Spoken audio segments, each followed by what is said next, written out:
Hello, hello, hello. Welcome to Sundays with Max. Good to see you all. Appreciate you guys all being here.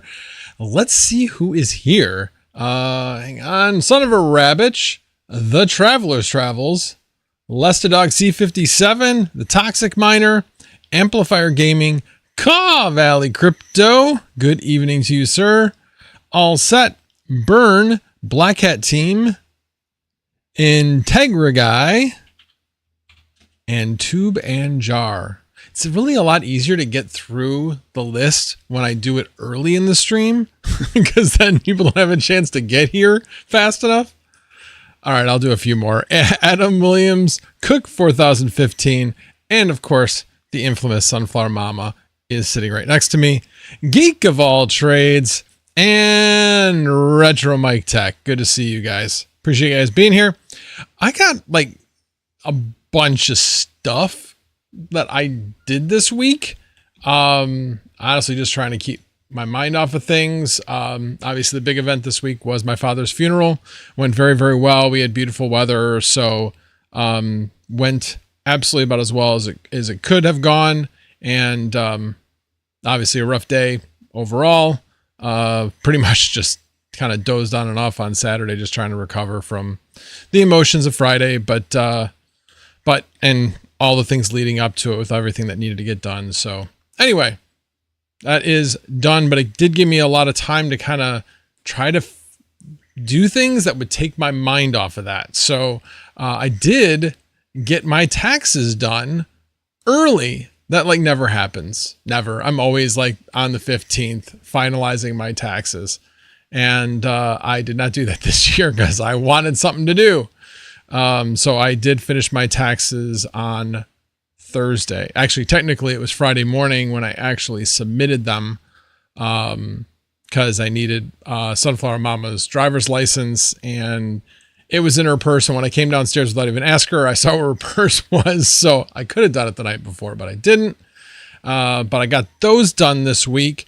Also, since we're on taxes, I also did a bunch of research. So my dad doesn't have a huge estate or anything, but there is something I've learned that you have estate taxes. Now, I'm not talking about over $13 million estate tax. I'm not talking about that. What I'm talking about is if the estate, so in other words, once the person passes away, that now says, okay, everything after that is in the estate. If the estate itself earns more than $600 before it can be dispersed to everybody that's named in the will or as beneficiaries or whatever, you have to basically create a business for the estate. You have to create an EIN number and all of that. And since I'm the one that did all my dad's taxes, I will be doing that. So I spent a lot of time researching that. And while I did get all the information mostly on my own, I did verify with Vistank, so I appreciate him answering the questions that I had. And he just basically reiterated everything that I had learned, but it was comforting to know that everything that I thought was the correct thing to do, he just basically said, yeah, you're on the right track. So I appreciated that. But yeah, that I don't actually have to do the taxes until next year, but I'll be getting ready for that. I did find a tax package by Tax Act that is specifically for simple estates.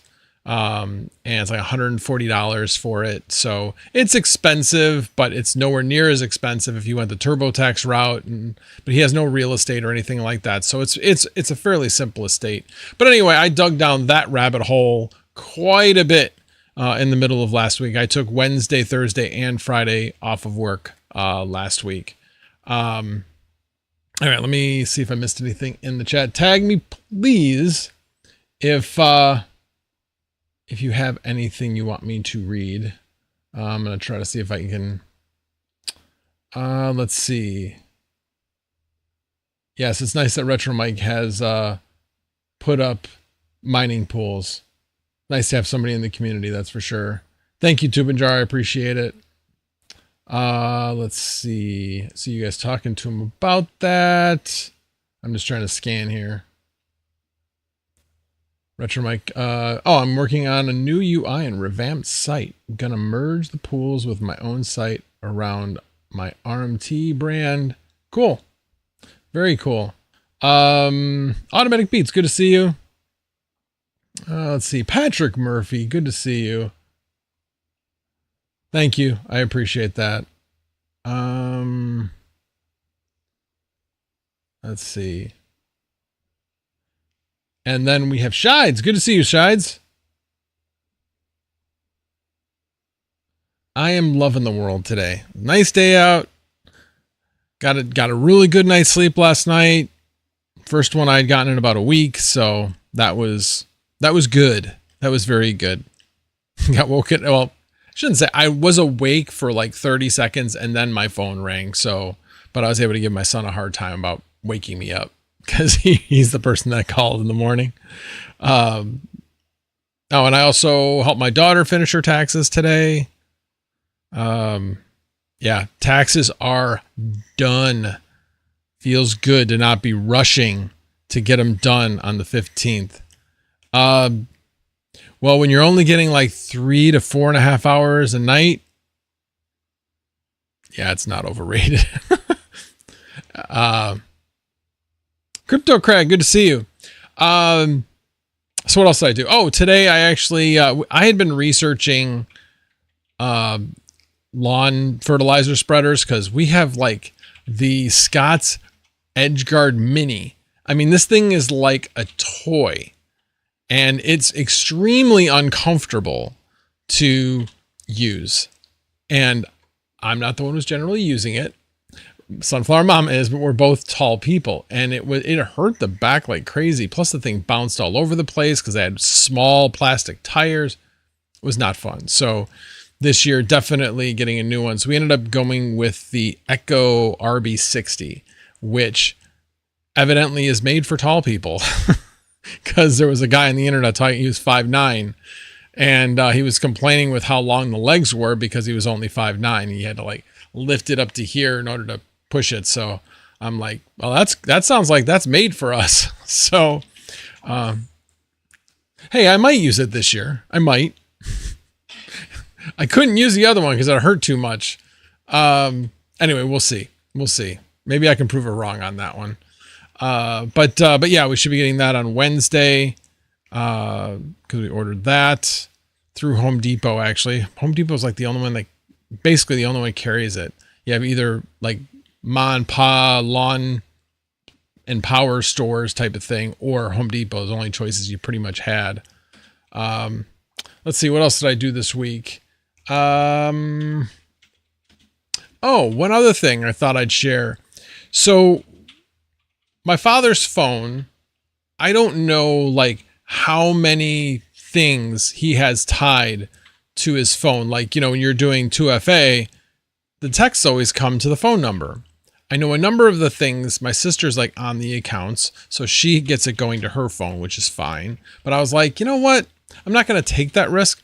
I'm going to transfer his cell phone because I don't want to continue paying for the cell phone. And I'm going to transfer it to Google Voice, which is free, except it costs $20 to do. So it's not, it's free recurring. It's just a one-time fee of $20 to transfer a cell phone to a Google Voice line. So we now have his old phone number is now a Google Voice line. So worked out pretty well. You know, since it's $30 a month for the cell phone service, I mean, it's less than a month's worth, and we'll keep that phone number at least for a couple more months, at least until the estate has been closed out, which is going to be a couple of months at least. So anyway, did that. And I did talk to, an email back and forth with the electrician I mentioned last week. And the only thing I was I don't want to say unhappy about. The only thing I was disappointed about was the fact that he said he wasn't going to reconnect up the solar system. And so I went back to him. I said, hey, everything sounds great. I got a lot going on this week. I'll get back to you next week. But is there any way that you could at least just connect them up? Even if I get the parts, that you could connect it all up after the fact. And he's like, yeah, I could do that. He's like, you just need to get the split bolts. So I actually researched which ones I would get, sent him an email. He's like, yep, that looks like the right thing. Sent him the specs and everything. The split bolts are pretty adjustable as far as going between like 4.0 to like 3 or 4 gauge. So it's fairly adjustable. And then on the other side, it's 2 to 10 gauge, which I think it's 8 gauge, I think, coming from the panels, if I remember correctly. But either way, it's either 6 or 8. And so got that all straightened out. So I'll either email him tomorrow or Tuesday. Probably going to do it the week of the 11th. Hang on, I'm just looking at a calendar.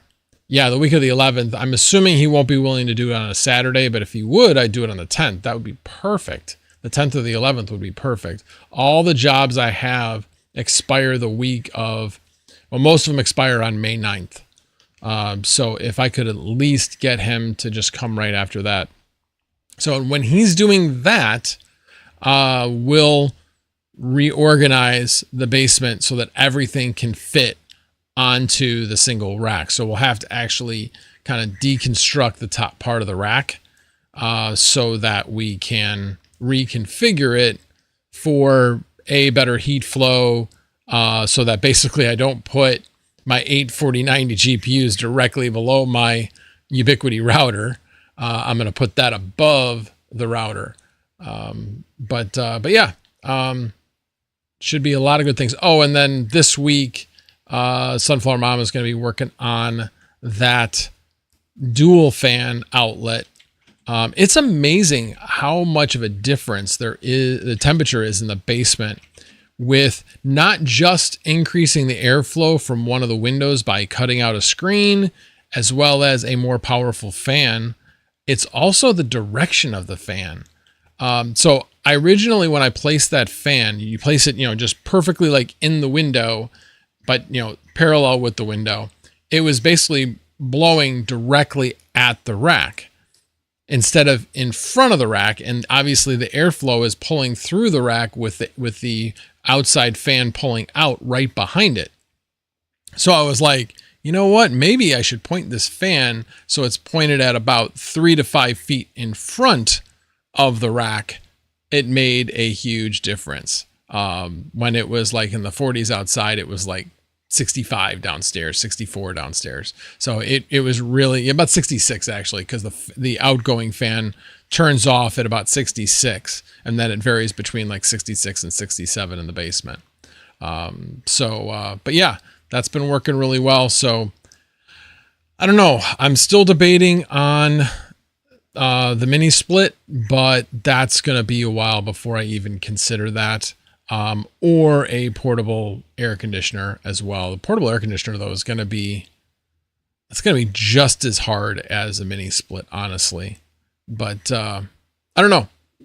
We'll see how it goes with increasing the output, putting up foam next to, insulated foam next to the rack and going all the way to the wall so that it's, keeping that hot air going one direction, and see where it goes from there. But I'm looking forward to all those changes. Definitely looking forward to all those changes. All right, let me check out the chat, since I do see some tags. Let's see. Yeah, Shide says the wheels are probably set up better on the Echo as well. Oh yeah, they're 10-inch pneumatic tires. So yeah, they will, and we have a lot of bumps in our yard. And yeah, these will ride much better. We'll get a much better spread pattern out of it as well. It spreads further, which means you can do fewer passes. So yeah, it'll be good. Definitely be good.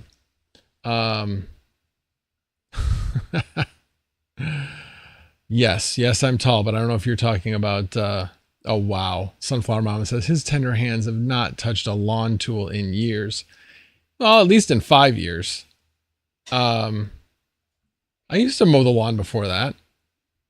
Let's see. Oh yeah, there we go. Money Bot has air-filled tires. Let's see. Well, I haven't really been looking to see if anybody new showed up, but let's see. Crypto Mikkel, good to see you, sir. Just making a quick double check, see if I missed anybody. Northern Crypto and Tech, thank you for being here. Zarkov, good to see you, sir. All right, anybody else that I missed, I apologize. All right, let me...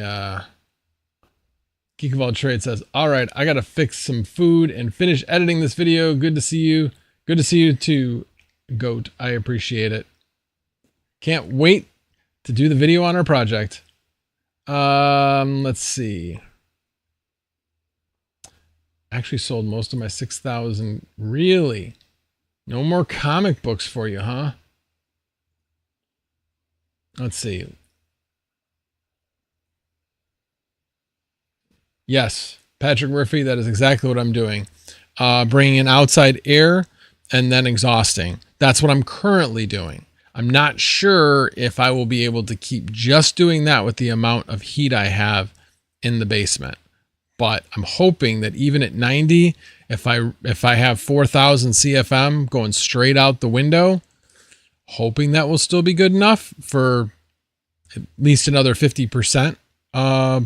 You know, increasing the wattage about another 50% at some point, but we'll see. We shall see. It's not like I can just walk down the street and buy another 5090. That's for sure. All right, let me go through the chat and then I'm going to talk a little bit about what I learned about tariffs, because I put a tweet out, but let me look at this first. Plus, they're not hollow. Yes, the hollow parts on Scott spreader can cause burning. Yeah, that spreader is just trash, just absolute trash. So Patrick Murphy says, so the argument I would make for an AC unit is that it would provide some degree of humidity control. The humidity and moisture control is going to rear its head at some point. Well, so that's what was interesting.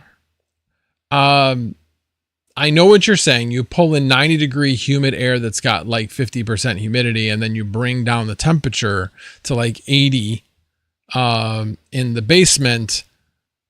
That can obviously raise the humidity, but level 2, I think that's how they put it. Level 2 data centers can go up to 95 degrees and 80% humidity. I was shocked. I did some research into it. Obviously not a level 1. Level 1 is what most people think of data centers. They have a max temp of like 85, generally need to be kept below 79. Most of them are kept around 70 to 72. And of course they have humidity control. Yeah, I'm certainly not going to put a swamp cooler down there. That's for sure. That would definitely not work. Definitely would not work. Let's see. How are my salad rigs doing? I only have one salad rig left. So what did I do with my other salad rig? Oh, that's right. I put a 5090. I had only 2 salad rigs left. When I got my 5090, I put a 5090 in that rig and put it onto Vast.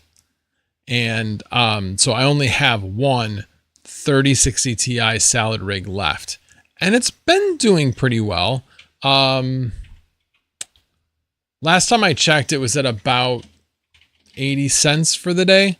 But it depends on whether or not there's a job. When there's a job all day or for a couple of days, it does really well. It does like $1.20, $1.30, somewhere around there for the one. That's pretty darn good. And then there may be a day where it's not rented or rented at a very, very low rate. And then you pick up another job for a couple of days. That's what I've been finding with the 3060 Ti. So here's the way I look at it though. So that 3060 Ti is paid for. 3060 Ti can probably get about $250 for it. Something like that, something around that.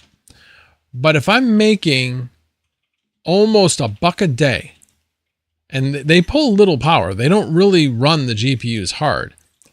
Well, it's $1 a day. So in 250 days, you know, I'm going to break even theoretically if I was to buy that GPU outright.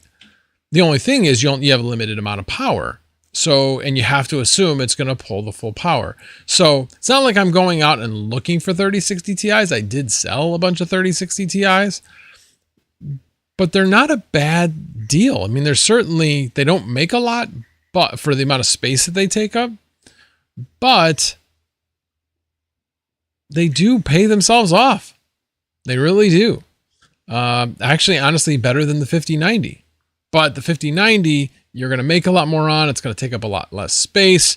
You have a lot more density that you can get with like a 4090 or a 5090. So that's obviously where I'm going to be concentrating. But yeah.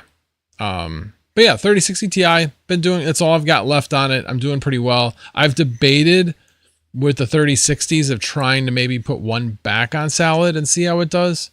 But if I did that, I would have to put Proxmox on it and have 2 VMs. And then I would only have like 32 gig of RAM for each one. So that'd be a little bit of a drawback. They usually like to see 64 gig for the best jobs. I don't know. I do have one 3060 Ti that I'm not currently using, so I have to figure out exactly what I'm going to do with that one. I may replace the the Zotac 3060 Ti that I have in my Tempe node, and then sell that 3060 Ti, which, by the way, that one, still original fans. It was one of the first 3060 Ti's that came out from Zotac. This was bought at the end of 2021. Got it directly on Zotac's website. Managed to just get lucky to get in. And so, yeah. Let's see. What else are you guys talking about?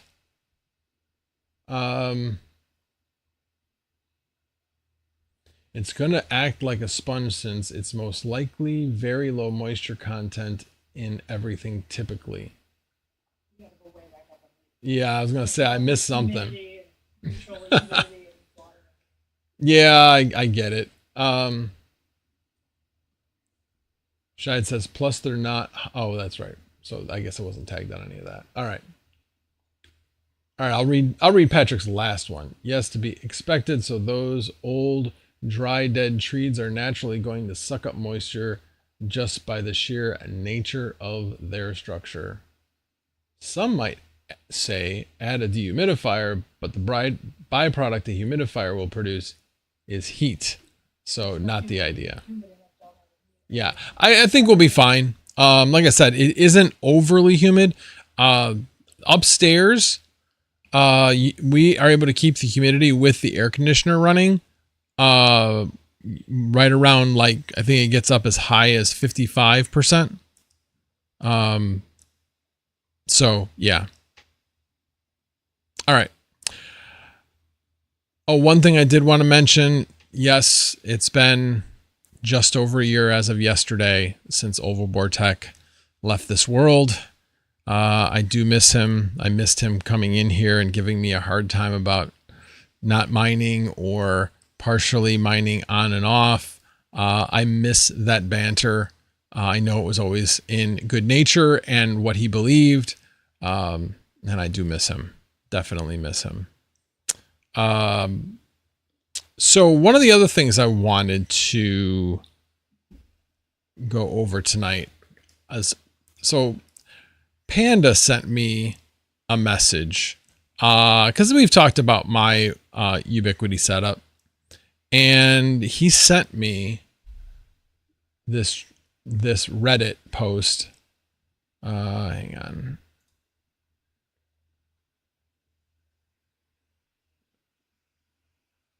That ain't it. There it goes. So he sent me this post. Wait, let me make it a little bigger. Basically, so he basically was talking about the fact that his SFP modules were getting really hot. And I'm like, I wonder. So I went and put my finger on one of those SFP modules and holy crap, they are hot. And so I was like, okay, I'll try it. And if not, at least maybe it'll give it a little bit more longevity. But I ended up getting these. Let's see if I can. God, they're so small. It is not wanting to. Yeah, I gotta. Oh, yeah, let me go back. Anyway, you can see that he's got heat sinks on his SFP module. So that's basically what I did. I'm going to go back. So it's just this. Like a little heat sink. Anyway, you get the idea. It's a small heat sink. So I put 2 of these heat sinks on the side and 1 on the top or 1 on the bottom, depending on what its orientation was. So I got these 5 little heat sinks. And honestly, I'm not sure. I was originally thinking, oh, it didn't do anything. And then I was like, well, wait a minute. I am getting some better results. I'm actually going to run it right now, which probably maybe get a little bit of lag here. We'll see. Yeah, it's not doing well because I think of the stream more than anything. But anyway, it's been kind of up and down. So I'm not sure if it really made any difference, but I don't know. It definitely has got to be dissipating more of the heat. And now the heat sinks are warm, but they're not the same hot that the other ones were. So I don't know. I thought I'd give it a try. I mean, it was like $7 or something for those 20 heat sinks. So I thought it was worth a shot. So I got these in just like a couple hours ago. So I've ran it a few times. But yeah, didn't do too much, if anything. But hey, it was worth trying. Like I said, for the amount of money it was, not bad at all. One other thing, was watching Red Panda's stream today. A little bit of controversy from what I understand. I didn't actually listen to the whole thing because I was busy doing some other things, but I was filled in later on. So I was going to give my 2 cents if it's even worth that much, but, and I don't get free hardware. Never have. I shouldn't say that. I've gotten 2 pieces of free hardware, at least that I recall. Anybody can correct me if I'm wrong. And I mean directly from a sponsor, was EliPal, which I reached out because I wanted one and I felt very strongly about the product because I had researched it. So I'm like, that's like the ideal sponsor, is to be talking about a product that you already feel strongly about, and hopefully they're willing to help you out. And all they did was provide a wallet. So yeah, it was like $150 in value or something like that. So I did that. The other one was Bitcoin merch. They gave me, the old, lottery miner. I can't even think of what it was called, but that one since has died. And then I have a BitX that I haven't done anything with. I'm going to give that away, once I reach 10,000 subscribers, which, oh, by the way, it's coming up 9710. Getting there. I don't think it'll be next week, but it'll probably be the week after that. I'll do the giveaway stream. Because I think that's when I'm going to hit 10,000, but I digress. So I'm not one that has gotten a lot of hardware, but I did not go to, Mining Disrupt, because Mining Disrupt is the place that if you want to make contact with potential sponsors that will provide you stuff, that is the absolute place to go. That is the place to make the contacts. But I decided I didn't want to go that route with my channel. That is a personal choice. I don't look down upon anybody that decided to do otherwise. And I don't understand why YouTubers have to comment on it. I mean, the bottom line is YouTube, for most people, is a business. And while I'm certainly not making very much money doing it right now, I hope to eventually develop. Obviously, you need to put out a little more content than I'm putting out. I'm starting to, but you know, every video you put out there has that potential to go big, that potential to, you know, 10 times what your other videos that you used to do, you know, did. And all of a sudden now you've got that video out there that's making a good amount of money. I've had one video, what I would call go big, that actually made a good amount of money. And that was the video where I showed how to go from a 3G modem on your Solar Edge inverter to going straight Ethernet. I had no idea that that was going to go big. And that's kind of the idea. The idea is that put more content out and something will, as long as you're putting effort into it and you're providing good information. So I guess my whole point in this is everybody calm down. Like, we don't need to judge one another. Let people do what they're going to do. I have not personally seen anybody doing anything unethical. Just because I don't want to do it that way, or that it's not something that I want to do, doesn't mean that it's unethical. It's unethical if somebody is promoting something and they're lying about it. That's what's unethical. You want to promote it and state all of the facts about it and say that you think it's a great thing. People can have different opinions. That's an opinion. People should recognize that that's an opinion. So anyway, that's just my 2 cents. I'm hoping that this whole thing will get put to bed. I'm tired of hearing people talk about other YouTubers in negative ways. There is absolutely nothing good that will come out of it. Absolutely nothing good. So hopefully people will see this. Maybe I'll actually cut this. Nah, I'm not going to post this as a video. I was thinking about it there for a second, but I thought, nah. But yeah, that's my view on the whole thing. Just stop judging one another. Do not judge lest you be judged. Alrighty. Now we get into the little bit more interesting things. All right, let me actually check the chat first, though. John Germain. Let's see. So the hundreds. Let's see. Pearl Rival YouTubers, aka Son of a Tech. In all fairness, he's keeping it honest. I love it. It's great entertainment. See, I don't look at it that way. And here's the thing. He is keeping it honest. I'm not saying you can't have your opinion. I'm not saying that at all. I'm just saying, keep it to yourself. If you don't have something nice to say, then just don't say it. What's the point? That you're basically saying I'm better than other people because I'm not going to operate that way? Who cares? Who cares? I don't know. That's just the way I feel about it. So wanted to put my 2 cents in there. I just think it's bad for the overall community. I don't think it puts people that do that in a good light. But hey, if you like that kind of thing, maybe he's drawing more subscribers that way. I don't know. Oh,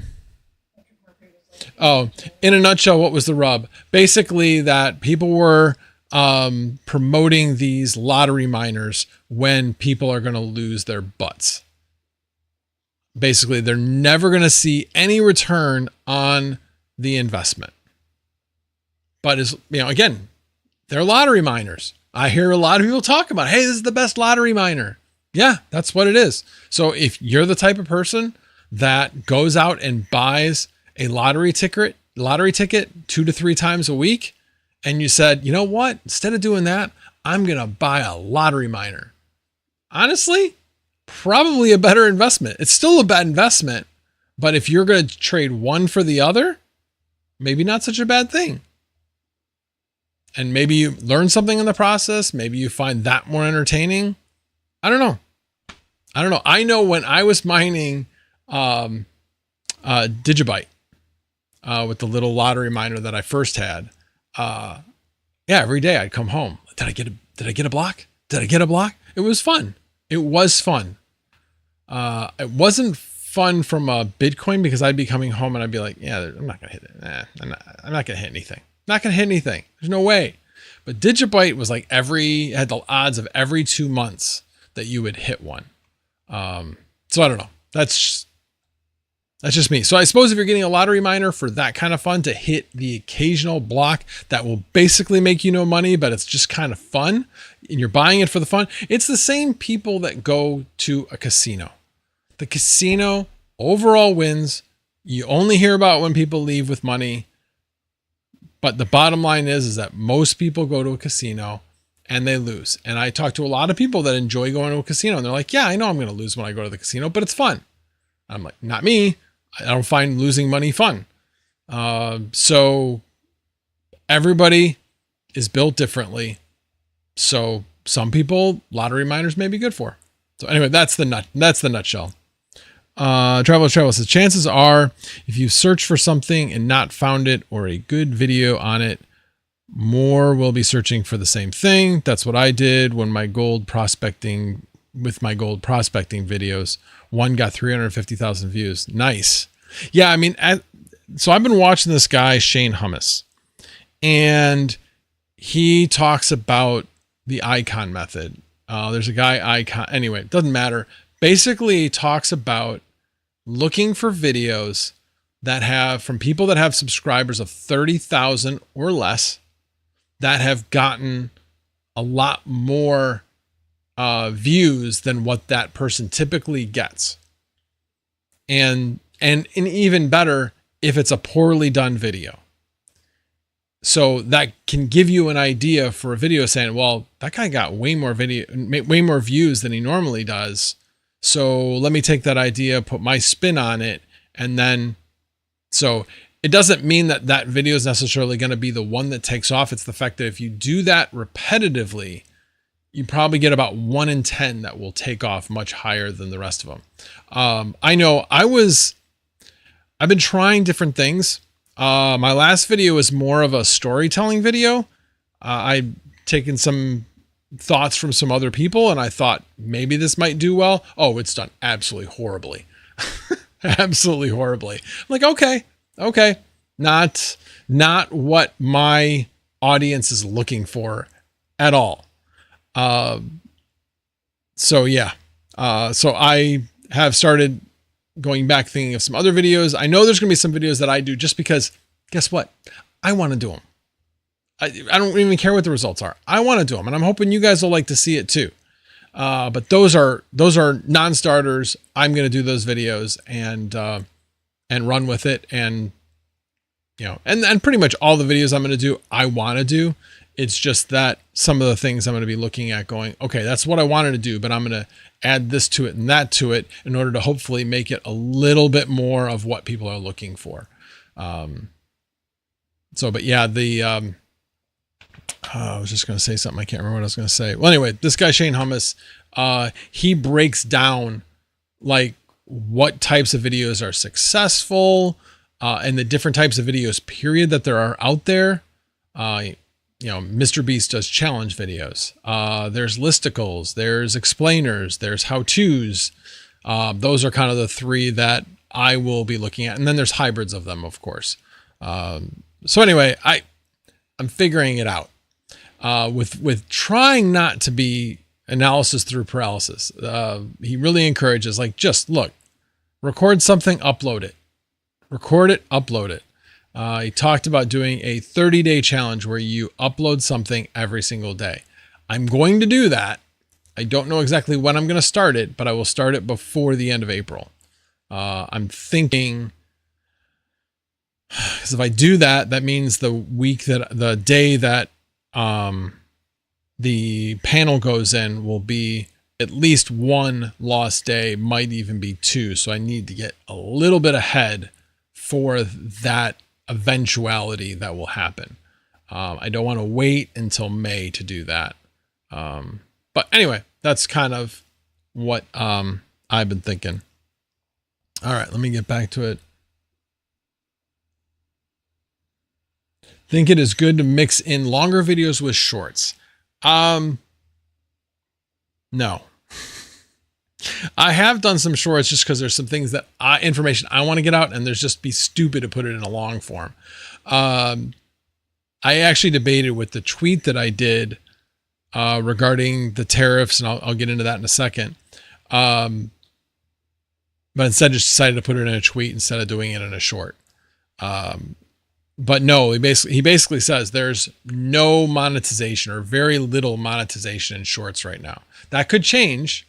He also said there's very little monetization right now overall for live streams. He says long form video content, 10 to 15 minutes, is the best way to monetize your channel. So that is what I'm focused on, is to do that. Let's see. 2 different viewer types. People that watch shorts typically don't want to watch long form videos. I mean, that is true, but it's difficult to monetize short videos. Very difficult. And exactly that, if you can't transition them from shorts into subscribers, which people who watch shorts just watch shorts, and they don't generally subscribe to channels. That's what I've been told. So Red Panda, you missed when I was talking about you. Look at what I got. What did I kiss? You didn't kiss. Oh, miss. Okay. I'm like, what is that? Is a little heatsink. And well, I told everybody else here, how much of a difference do you think it made in the speed, in my internet speed? I'll wait for your answer, sir. No, you tell me. What do you think? Do you think it worked or do you think it didn't work? I'll wait. Anyway, I'm waiting for his answer. I know maybe he's thinking about it. He's trying to read me to see whether or not it worked or not. That's pretty much it. I don't know for sure if it worked, but it wasn't that big of a difference. If it was a difference at all. Cause you get a range of speeds when you run speed test anyway. Yeah, I did see some higher speeds after I put them on, but right now I'm seeing much lower speeds. So I can't say that was it. But you know what? If it adds longevity to the SFP plus modules, I think it's a win. Definitely think it's a win. Because now when I feel those heat sinks on the outside, they're I don't want to say warmish. They're hottish, I guess is the best way to put it. They're not hot. They're not warm. They're kind of in between. They're very warm, I guess is the way I would put it. So obviously if that's taking some heat away, that's a good thing. That's a win in my book. I haven't put it on the one downstairs yet. I'm kind of curious to see if that might improve some of the upload speed on any of the rigs when I do tests, but I kind of doubt it. But like I said, if it adds longevity to those things, not a bad thing at all.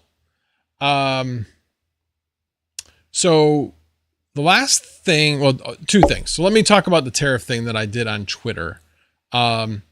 So I was hearing differing things about whether or not GPUs were going to be subject to that enormous tariff. And when I first started searching, I was seeing, yes, it's definitely subject to that tariff. And then I found some other sources that said, no, they're not. So I didn't know what to believe. So then I'm like, that's fine. I'm going to go directly to the source. So I went to, what is it called? Give me a second while I find the link. There it is. It is from the U.S. Customs and Border Protection. There's a cargo systems messaging service that basically outlines any changes to tariff policy. This one is CSMS 64724565. And basically lists out all of the codes. They had, was HST, starts with an H. Harmonized Tariff Schedule, HTS, codes. And so I had the list of codes, and then I was like, okay, well, what's the code that's supposed to be for GPUs? Because you'll look it up and it will give you multiple different codes. So what you're really looking for is consumer GPUs, which is 8473.30. And that one is explicitly listed in the list. Not to be actually where it makes much of a difference at all, but 8542 is for ASICs, and it's also on the list. So, but it doesn't matter as much because most of the ASICs now aren't made in China anymore. That's one thing I recently learned. I didn't know that. Most of them are now made in Southeast Asia, which are still subject to the 10%. But with this, they should be able to get around even that 10%. So here's what I'm wondering about all this. So anybody who is a reseller of ASICs, this is, in fact, let me share the screen so I can show you. Let me make it bigger. Okay, so it says, as amended pursuant, blah, blah, blah, effective for merchandise entered for consumption or withdrawn from warehouse for consumption on or after midnight on April 5th, meaning that anything that had between the 5th and the 11th, when this went into effect, that had been subject to the tariff and had already been billed for the tariff, you can get a refund. Well, that's great. But most resellers that I know are going to be billing for the tariff. And the question is, are they then going to, well, they will request the refund. The question is, when they request the refund, will they be refunding the purchasers? For example, I bought a GPU from Micro Center after the 5th, I believe. They had not changed the prices significantly at that point, but how much of that was due to the tariff, how much it wasn't. And after I bought my GPU, that GPU went up $500 with the excuse that it was due to the tariff. So anybody that bought that Zotac Amp 5090 after I had purchased mine for $3,000, and then now it was like $3,559. Are they going to get any of their money back? Can they go back to Micro Center when the price comes down and say, hey, I'm returning this, but I want to buy it back? Yes, they can within 30 days, by the way. So they can do that. So I'm just curious overall, how is all of that going to work? Anyway, if you bought something that was subject to the tariff and went up recently in price, it's worth going back and asking. Obviously, you can look online to see whether or not the purchase price went down as a result. And if it did, then go back to the merchant and actually request a refund for the difference if you bought it after April 5th. Anyway, just something I was thinking about. But good to know that all those electronics and everything are not going to be subject to tariffs, at least until May 31st. So yeah, if you're thinking about building a computer, now would be the time. Now would definitely be the time. I would not wait until June. That would be bad. Might as well buy it now when you are sure that things aren't going to go up. Yeah, Malaysia, Vietnam, and there was one other country too. I think, I don't know, say Thailand, but I'm not sure if it was Thailand. But yeah, there were three different countries. Actually, I have that article up here somewhere. Is it that one? No. No, it was that's not it. Where is it? Wasn't Tom's Hardware. Not that one. Yeah, I don't think I got that tab back when I was having a lot of problems with Chrome yesterday. It was driving me crazy. It seems to be working fine now. Of course, I just said that out loud. But anyway, that was some research I did yesterday. Like I said, I was really debating whether to do a video on it, and then I was like, nah, it's too short. There's not enough to it. Just isn't enough to it. And I'm trying to do more evergreen content that's just like so like news commentary type of content that works, but trying to do more things that will be more long lasting. Obviously other than live streams, these don't, these don't do well over time. I understand that. All right, let me check chat one more time. And then I have one more thing that I wanted to cover. Your gas price went down 35 cents. Well, good for you. Mine didn't, because we get all of our fuel, all of our oil in this area where I'm at from Canada, which means we're paying the 25% tariff on the oil. And there's no way around it unless they completely retool the refineries in this area. They are tuned to the Canadian oil, which is a much like dirtier, thicker sludge, basically. Let's see. Mike Tacoma, thanks you. Yeah, Red Panda's like, evergreen content is so easy to do, but I never make that type of content. Yeah, so like I said, I've been thinking a lot more about it, but one thing I've been really thinking about is doing more content on VAST. I know that makes so many of you happy for me to do that, but that's kind of where the need is right now. There isn't a lot of people making it, and I've seen the content that is out there do well. So I will be doing some of that. But one thing I did want to mention about VAST is two things. One is their customer service is much better, but I have been having more problems with VAST. So one of the things, I don't know exactly why it's been happening, but some of my rigs are becoming unsearchable, and you got to kind of jump through some little hoops of unlisting, relisting, and changing the price and to get back relisted, which is kind of crazy. But I think I'm through all that. Everything seems to be ironing out as far as that goes. But yesterday I was like, you know what? These last two rigs, I got my 5090 rig that was rented for a little while and then hasn't been rented since. It's not verified yet. And then the third 3090 rig that had not been doing anything. It wasn't going up as far as reliability or anything like that. So I felt like I needed to do something there. So I had reloaded that one. It was doing well. So what I decided to do with both of those, since they weren't rented, was to enable the VM feature on it.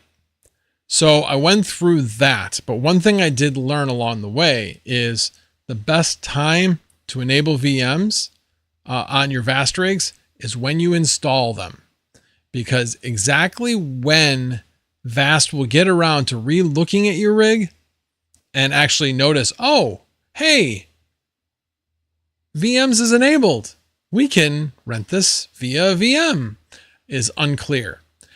But when you run the speed test, you can actually go into the rig and via a command line interface, you can go in there and put in a command to run the speed test. It's also testing in there whether or not you have VM enabled and whether or not VAST has enabled the VM feature. So on my 5090 rig, it shows that I've enabled it. It's eligible for VM if VAST sees that, but VAST has not enabled it yet. So I'm waiting to see that happen. Now, the other thing I did was I learned this as I was looking more deeply into VAST tools. It's a GitHub, and that's how I use their process to install VAST. And I was looking at their self-test. Basically, the self-test runs to see whether or not you're eligible to actually be verified. And if you run that test and you pass, you get put on a short list to be verified, which I just learned. I did not know that. And at least that's what that said. So I'm hoping that's true. So I ran that test on 4 different rigs that weren't that were not rented. And I did on the 5090. That was easy. Passed with flying colors, no problem. The 3090, on the other hand, had a little weird thing that came up. It had a job that tried to get on as I was running the self-test. that was not good because it got really confused and the job got stuck in VRAM. And so it was bad. So basically what I did was I unlisted, relisted. That didn't work. Then I rebooted and then relisted it.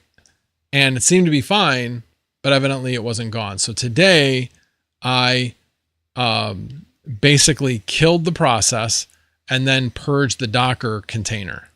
And then it seemed to be gone. So I think now it's gone. It was searchable after that. I haven't gone back to check it probably in about an hour, but as of an hour ago, it was still good.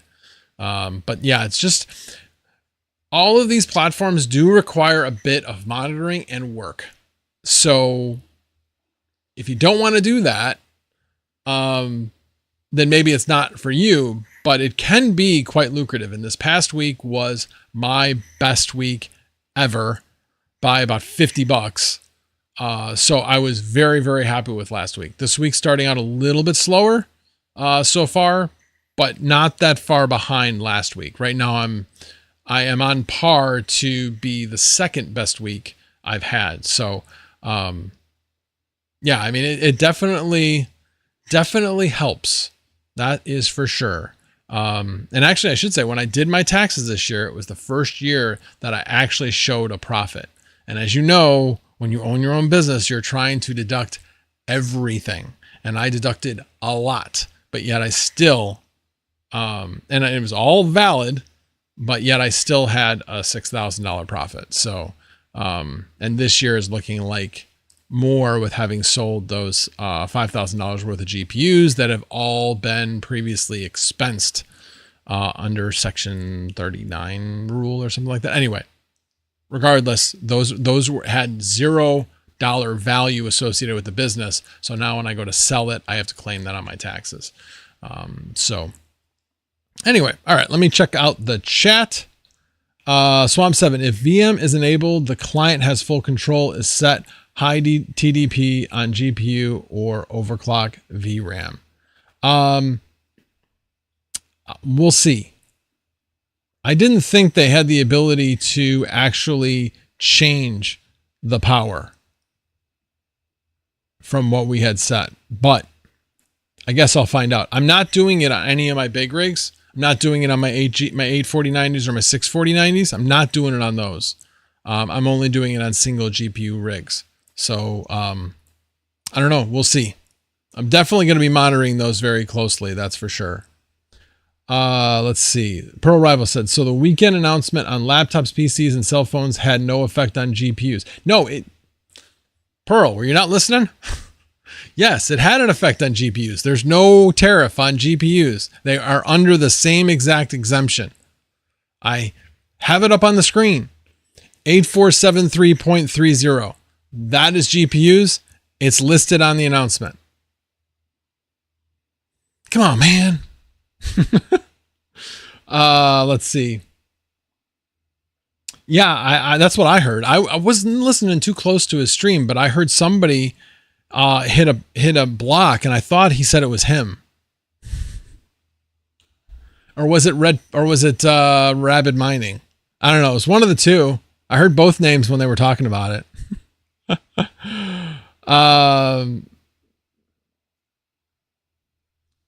I guess I'll find out, Swamp7. There's no way. I don't think there's any way I can undo it at this point. But we'll see. Honestly, LOL, I wasn't listening, talking to the panda. God, I know he's distracting whenever he shows up. Appreciate you being here, Panda. Appreciate you being here, but I'm not going to suck up either.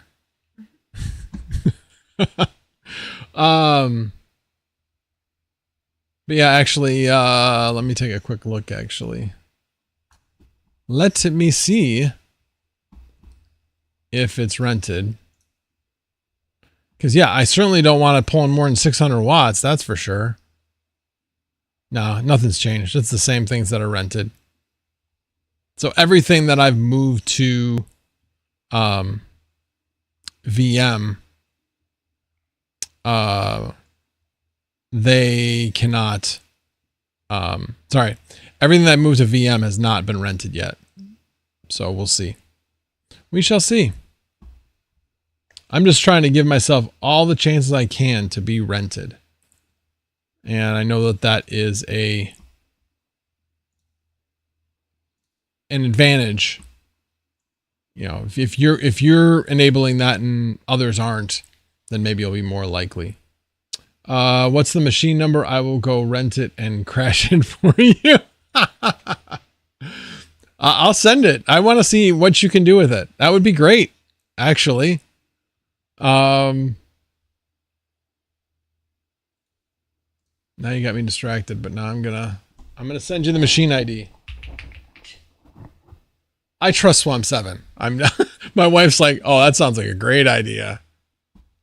Let's see.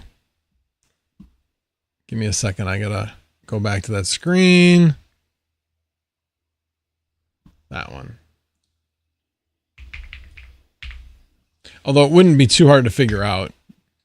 I've not made it any secret that I'm in Illinois, and there are only a little over 300 5090s. So there's only a couple 5090s, I think, in Illinois. So, all right, I sent it to you, Swamp 7. If you want to do that. No pressure. You know what? I should probably put that. Shoot me a message in Discord if you decide you're going to do that, because then I'll have to move back to see. So I'm going to be doing a video on that, Yusuf, actually. But there are listings of what the expected income is for Chlor. And Chlor is getting some of its traffic from Vast. But you know that they're going to get their cut.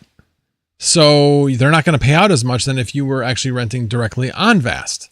So from what I've seen, they don't pay out as high. So it's more profitable to be on Vast. Let's see. What about the announcement today from U.S. Commerce Secretary Lutnick that tariff increases will go into effect in 30 days on semiconductors? Doesn't impact GPUs. No. First of all, my understanding, he says in 30 days, but the announcement was until the end of May 31st. So maybe he's just kind of rounding it, I guess, saying the end of next month. But that was the original deadline. Unless they're changing the deadline, and oh my gosh, them changing their minds? Shocker. Yeah. Does Chlor support multi-GPUs? Yes, it does. So that's what I'm kind of debating. I might put these two 3060 Ti's on Chlor. I'm debating and then just getting completely off of Salad. But the one thing with Salad is I'm trying to get to a certain point so it's easy to exit with the dollar amount that's there, which I'm almost there, like so close. Let me see where I'm at. I'm 80 cents away. But the problem is I'm only making about 1 cent an hour right now. Well, actually less than 1 cent an hour. I'm making 0.7 cents an hour. Now, obviously, if I get to the higher level, I'll get to that 70. I'm trying to get to $78. So that I'll do one payout of $50 and one payout of $20. So that's the thing that people forget about with Salad is they look at how much they're making, but they need to take that 10% or so out of their payment, of what they think they're making. When you look at something like Vast or even Chlor, well, Chlor is even a little bit more complicated, but Vast, the dollar amount is the dollar amount. That's how much you're making. And it's difference by about 1%, something very, very small, because there's a fee paid by the company that you're working with. Obviously, I think it's 3% if you work with PayPal, but I'm doing Stripe, so I think it's 1% or less on that one. With Chlor though, there's some other bonuses and things that you can get if you have certain money staked like in a wallet, things like that. I gotta find that wallet too if I'm gonna do Chlor again, because I did have some very modest amount of Chlor set aside, nothing crazy. But yeah, all right, let me go back to chat.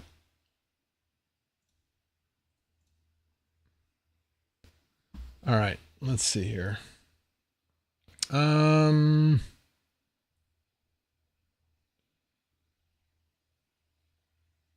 he said in a month or so. Okay, yeah.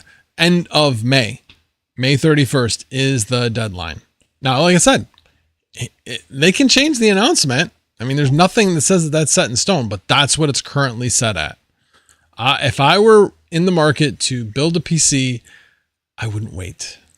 I would not wait. Now would be the time. Now it would suck because it's really hard to get GPUs, but honestly, if you're really hankering to build a new PC, you can get 5070s. They're not that hard to get. Not saying it's easy. I'm saying it's not that hard. They stick around for a day or two at Micro Centers, sometimes even 3 days at Micro Center before they sell out, before getting their next batch. But they've been getting quite a bit. All right. You're not going to burn my house down, are you, Swamp 7? Let me, oh, that's not what I wanted. Wrong button. Let me see what it looks like.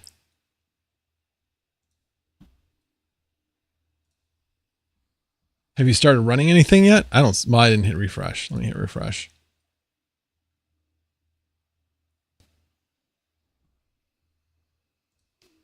Let me see what you put in there. Oh yeah, it doesn't support VMs yet. Sorry, you may have missed that part of the conversation. It does not support VMs yet. Because I've set it so that it could support VMs, but VAST has to acknowledge and notice that. If you're going to support VMs, the way to do it is when you're initially installing it. I was seeing some conversations on the VAST Discord, which there's just a plethora of information on there, that there's no guarantee that they will ever notice that you've set it up for VMs. But we'll see. We shall see. One of the other things I want to mention about VAST is their customer service. Okay, so first of all, there was a very low bar to jump over. Their customer service used to be just garbage. Like they just wouldn't answer. You'd post something on the website that's for chat and nobody would ever answer you. Now, I think they've got 24/7. I have yet to have to wait more than like 10 minutes to have somebody respond. Now, I've had times where it's been a more complicated issue where they're like, hey, I'm going to have to wait for the devs to get in at such and such a time, and they're going to need to take a look at this, yada, yada, yada. So that sometimes happens. But for the most part, the person that's on the other line, somebody else is going to have had that problem before, and they're going to know how to direct you. This particular issue I recently had with running the test and then having somebody try to come onto the rig at the same time, which is what led to these issues.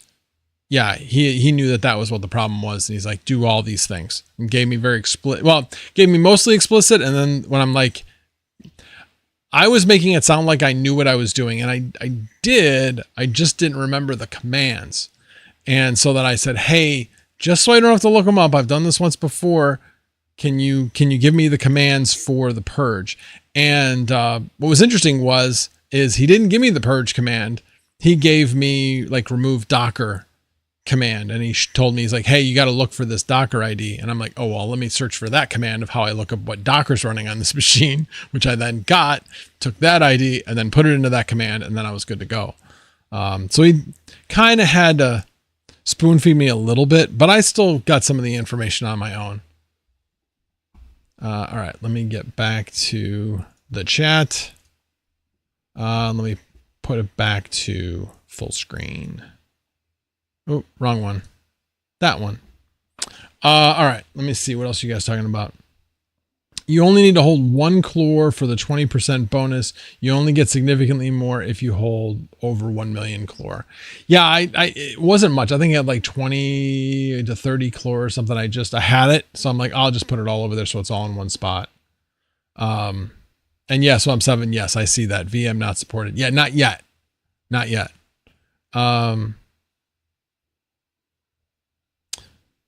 Let's see. Man, Chump. Isn't it past your bedtime? But yeah, you should definitely follow what Chump said. Hit that like button.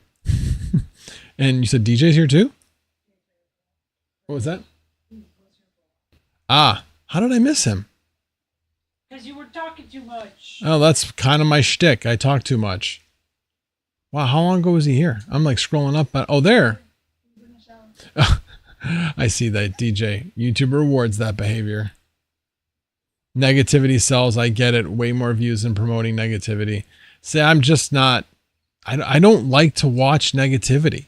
I just don't like to watch negativity. I mean, it's one thing to be negative, but if you don't have a solution to what you're negative about, or a suggestion, or what people can do about anything, then what's the point? You're just a complainer at that point. I don't feel like anybody wants to watch a complainer. So, yeah, I try to. If I do complain about something, I go off on a rant about something, I hope at least I make it clear as to what I thought should have been done, or what I would do instead, or what should be done going forward. Call me out if I don't. Let's see. You just described Facebook's entire business model. Yeah. You know, it's interesting because in Twitter, I really haven't been getting, and this is not a challenge, okay? This is not a challenge, but I haven't been getting any negative. Now, I do make it a point that if you're going to come into my tweets and you're going to spout bullshit, and I don't mean you may spout bullshit and then I try to correct you, or at least state my point of view, and then you just come back and state like, well, you're just an idiot, or, you know, you need to come at me with facts. And if you continue to come at me without having facts, then you're gone. I don't want to deal with you on Twitter. That is for sure. So I've done that a few times, obviously. And honestly, everything on Twitter has been good, been really good. I haven't received any negative feedback. Some of the feedback I've gotten were definitely had some back and forth a few times, but you know, it's all been, you know, discourse that has been very cordial and productive. That's the key, is productive. That's what I aim to do on Twitter, is to provide information and, you know, generate debate on some occasions, but for the most part, I'm just providing information. Let's see. You are our Lewis R. Well, wow. That is a tremendous compliment. Lewis R has his moments though. He definitely has his moments. When he stuck his nose in between Linus and I'm gonna say Gamers Nexus because I can't think of his name. But you know what I'm talking about. When he kind of stuck his nose in there and kind of heard what Linus had to say, I'm like, oh, okay. So this goes back a long ways. Now, there was a little bit of a tiff between Lewis and Linus from way back when. Neither one of them was right. Like I said, I'm not going to get into it, but bottom line is that when he stuck his nose in it, there was background on why he was still mad at Linus. So that was my take on what he said. It was like all of a sudden when he, after saying all these things about Linus and then raises the fact that he's still pissed off about this. And I was like, oh, well, there you go. You just basically eliminated everything you just said in my mind as being valid. But yeah, but either way, I still like Lewis, and I really appreciate that, that you said that, Mike. Very much appreciate that. Strange Tamer, good to see you. Good to see you. Sounds like a challenge. And Chump, you missed my whole thing about, you know, when I went into your Discord and gave my 2 cents. I gave my 2 cents earlier. So decided to share. We still on this BS. Which BS is that? But anyway, yeah, I'm done with that. Let me see. I think that was pretty much everything I had. So any any questions you have for me or anything you guys want to talk about, let me know. I will say, oh, there was one more thing I wanted to bring up. It's actually two more things, crypto related, believe it or not. Just making sure there wasn't anything else that I had listed. There is not. All right. Let me bring up my other screen. Let me find those windows. All right. Which one was it? It should be. Nope. Nope. Nope. Okay. These two were two of them. All right. So you guys have heard me talk about, like, I think Ethereum is a good time to get in. It would have been better to get in when it was at the bottom, but I still think it's a really, really good time to get in. Here's why. Ethereum core developers finalized Pectra's May 7th launch and wrap scoping of the next upgrade. So the May 7th launch, that's going to be a very significant launch. Obviously, it's not going to be as significant as the merge, obviously, but it is still very significant. And because it's going to bring a lot of, from the consumer side of things, making Ethereum much easier to work with. So the wallets, there's just a lot of things. You will not have to fund your transactions with Ethereum anymore. You'll actually be able to fund it in other coins that you already have in your wallet, or in the coin that you're already transacting in, like you do with every other coin. So that's pretty cool. So that's going to be one of the major things that's going to happen with this. But anyway, May 7th. So very significant. Now, the next one is going to be, the next major upgrade is Fusaka. And looked a little bit into this. I was like, okay, so what's the next one? First off, they're aiming for the end of the year. Sure. Will it be the end of the year? It could be. But I don't remember the last time that actually you had hard forks 9 months apart or less. And this would be like 8 months apart. Now, what they did say was that PeerDOS, I didn't look into EOF, but those are the two features that they're looking at. But I did look at PeerDOS.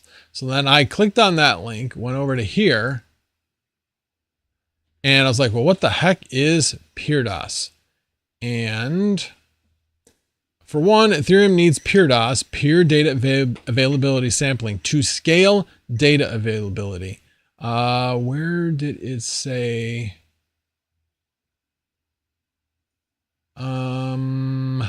Let's see. PeerDOS, there was a spot in here that had specifically how many transactions per second they were going for. I think it may have said it in the title. Yeah, 100,000 transactions per second.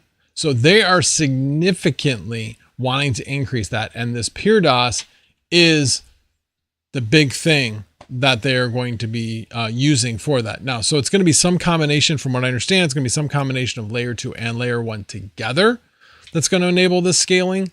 But this feature is going to be key to that scaling, which obviously is much needed with Ethereum in order to keep up with the competition. So it's good to see that they see some urgency. And that's what I'm looking at here. They're saying by the end of the year, which, here's the other thing. Unless they're changing their ways, the end of the year means November, because Thanksgiving through New Year's, they're off. They're not doing jack. They haven't for a long time. So unless they've changed how they do things, that means they would have to have a hard fork by like the middle to third week of November.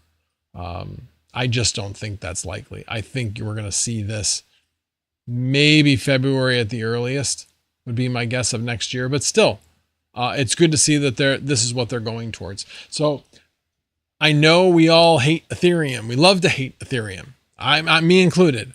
But for the timing of this, if you look at other hard forks and what it's done, you do your own research and you tell me, is it good to invest before Ethereum goes to a hard fork? You tell me. You tell me. Wow, I just looked down at chat and all I saw was Chump saying, stay away from my wife.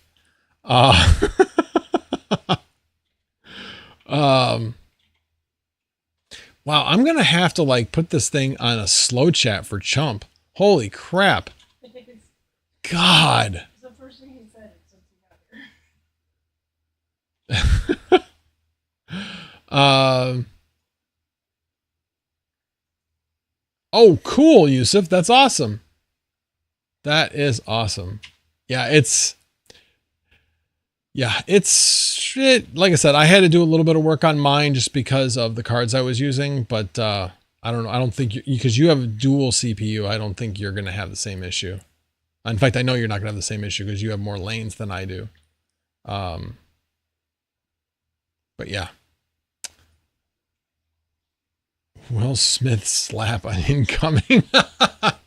Wow, I haven't heard about that in a while. FTN coin never goes down, Max. Look it up. That may be, but here's what the other thing I did want to show as well. Let me see if I still have it.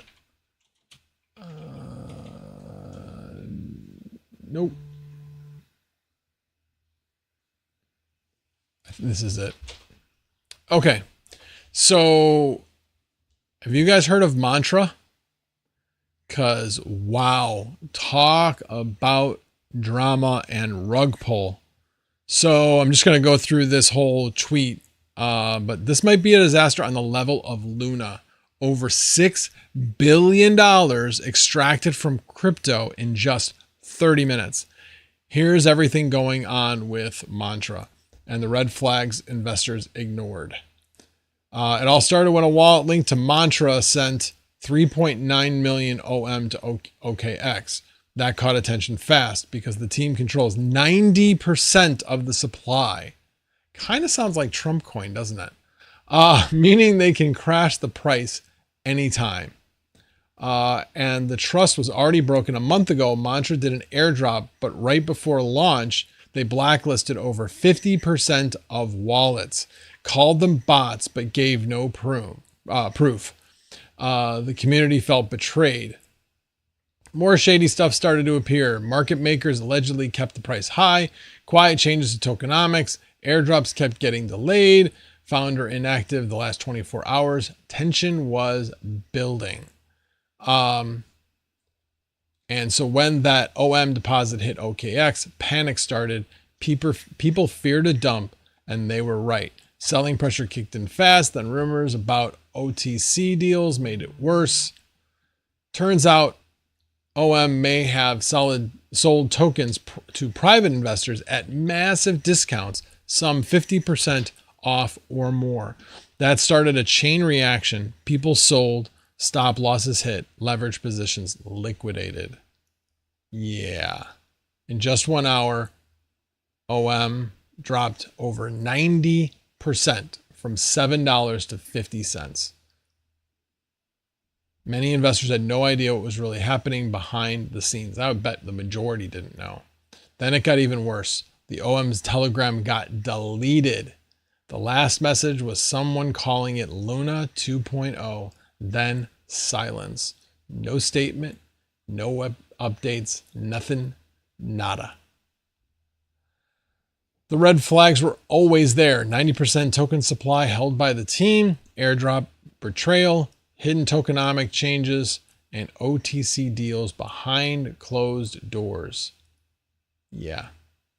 So the reason why I bring that up, I'm hoping nobody was in that, but bottom line is those are some of the key things. So again, I'm not criticizing YouTubers that support coins. What I'm saying is that you need to think about, what is their motivation?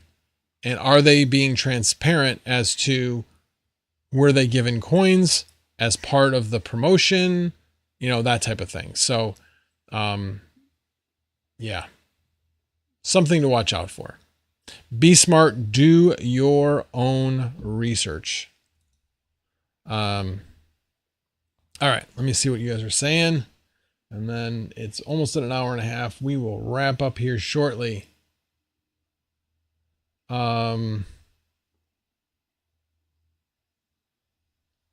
Yes, that is ugly. Yeah, lockup periods prevent dumping. But certainly, you know, saying that 50%, what was it? 50% was, where is it? Nope, not that. Where was it? They blacklisted over 50% of the wallets. That is crazy. Absolutely crazy. Let's see. Like retro mic tech with pigeon, you mean? Yeah, exactly. Exactly like that. Yeah. Sorry to hear that, Panda. You had $500 in Mantra. That's like $50 now. Obviously, you probably took a flyer on it and you knew that was a possibility, but yeah. Yusuf, I don't take flyers. That's not who I am. It's not who I am. Not how I invest. So, and here's one little tip. So when I interview forklift operators, and it's similar to what Yusuf just say, trust me. Not that I don't trust you, but it always like sets off the spidey senses when somebody says something like that. Well, when I'm in an interview and I hear an interviewee being boastful about how good they are, and the one key when they say, I got you, I'm like, no, absolutely not. I have had no less than at least a dozen people do that in an interview, and not one of them lasted. Well, most of them lasted less than 2 months. I had one person last 4. But none of them had me. None of them had my back. Not at all. So anybody says that, trust me, I got you, anything like that, I usually run the other way. Honestly.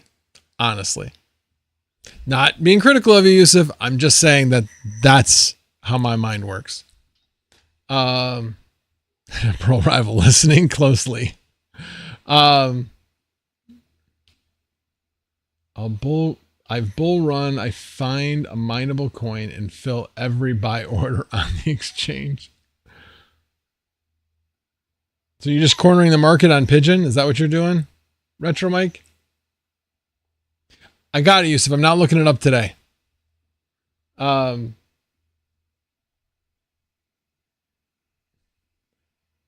It is now 9:30. I have been mining.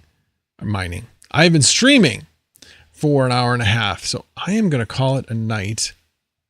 And yeah, just double checking to make sure I didn't miss any place where I was tagged or any people as far as new members, new subscribers.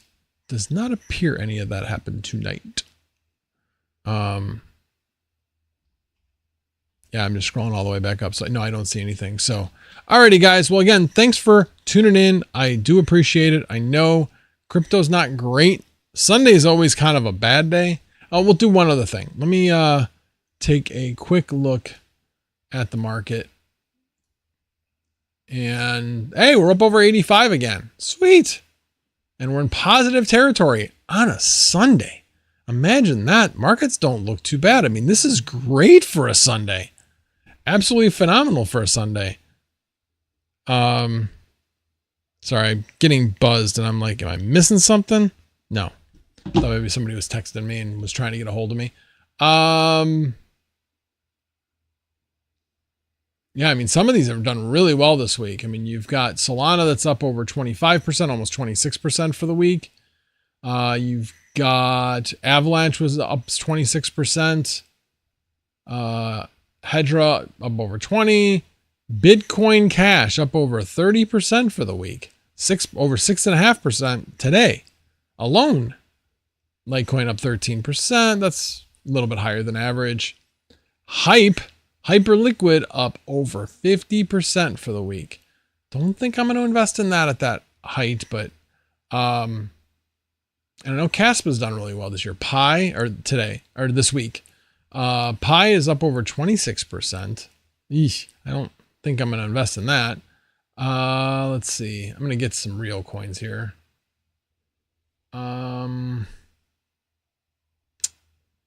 Let's see here. There was another one. BitSensor's up over 30%. Render's up over 40%. Yeah, down 1% today, but that's okay.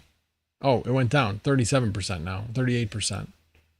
Let's see. What else we got? Caspa up 27%. Doing well. Up over 7.3 cents. Almost 7.4. And it was higher a little bit earlier today, I think, too. Filecoin up 5.5% for the week. Not bad. I did make a little bit of cash doing a trade on that when I bought the bottom. And most of my other stuff I had bought earlier, and I'm still waiting for like the next leg up. Probably the next sell I'll have is probably Solana with its next leg up. I think I have a next leg up. I think I have a sell in at like 137 on that one. All right, let me go to my, I gotta log in. I guess I won't go to my watch list. I was going to check to see what Flux was at. That one was not doing too well today. Oh, that's right. We're just going to leave it at that, guys. To check final tags. Thanks for the streams. As Travelers Travel, appreciate it. My sister at her work was able to load a dime on her forks while it was laying on the floor with only using the fork. She was happy. How the heck? That's pretty amazing. Are you still running pre-nodes? Yes. Yes, I am. Yeah, crazy that a node is only $20 to run now. I know. But the pre's like worth nothing. But yeah, I've got it. I'm running it. Yeah. I'm still running ETCMC nodes. And now one of them is going to get taken down for need to use that particular computer in a project. So I'll probably lose like, I don't know, about 200 ETCMC or ETC POW is actually the coin. But yeah, I lose 200. It's worth 20 cents. No big deal. No big deal. See you later, Yusuf. Appreciate it. BW200 tomorrow. TTT. BW200. I'm not following you at all, Panda. Oh, the Traveler's Travels. BW200 tomorrow. What's BW200 tomorrow? I need to transfer you like 90 CMC nodes. I don't have anything to run them on. No, you are not transferring them to me. I'll have one that I'm not even going to be running anything on. Plus, here's the thing. In order to claim them, you have to, by the way, here's what this is actually good that you brought this up, Red Panda. You can actually sell those on the ETCMC Discord. Now, you're not going to get a lot for them, but you can possibly make somebody else happy that has staked ETC POW so that they can actually get their payouts from it. So, yeah. All right. You're laughing at those ETCMC nodes, aren't you, chump?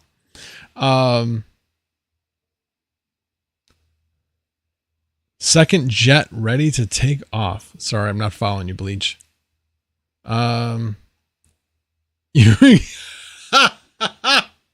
Yes, we all know Red Panda killed that project. He protests way too much.